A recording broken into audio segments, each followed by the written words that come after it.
Cendrillon vivait paisiblement avec son père, qui se remaria avec une femme méchante. Peu après ce remariage, son père mourut, et Cendrillon se retrouva seul avec sa belle-mère et ses deux demi-sœurs cruelles.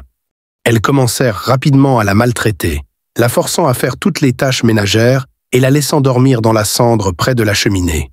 C'est de là qu'elle tira son surnom, Cendrillon.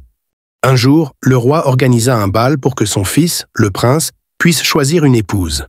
La belle-mère et ses filles étaient surexcitées par cet événement et se préparèrent avec soin, tandis que Cendrillon fut interdite d'y aller. Quand le jour tant attendu arriva, Cendrillon, resté seul à la maison, éclata en sanglots, désespérant de ne pouvoir se rendre au bal. Soudain, une fée marraine apparut devant elle, prête à l'aider.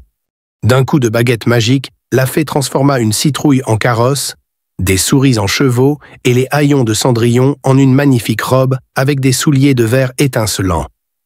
Avant de partir, la fée la prévint que la magie prendrait fin à minuit. Cendrillon devait impérativement rentrer avant que tout ne redevenait comme avant. Arrivé au bal, Cendrillon fit sensation. Tous les regards se tournèrent vers elle et le prince tomba immédiatement amoureux d'elle. Ils dansèrent toute la soirée, le prince ignorant toutes les autres femmes présentes.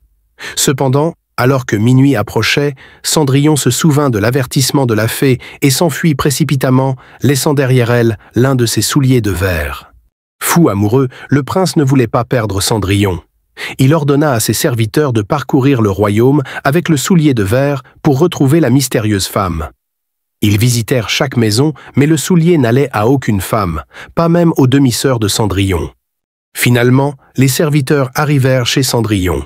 Sa belle-mère tenta de l'empêcher de se présenter, mais Cendrillon parvint à essayer le soulier qui lui allait parfaitement.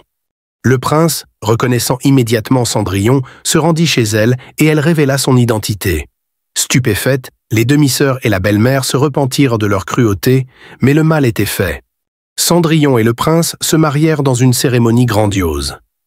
Tout le royaume célébra leur union et Cendrillon, montrant une grande clémence, pardonna à sa belle-mère et à ses demi-sœurs.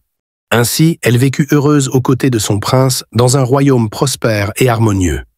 Et c'est ainsi que Cendrillon vécut heureuse pour toujours.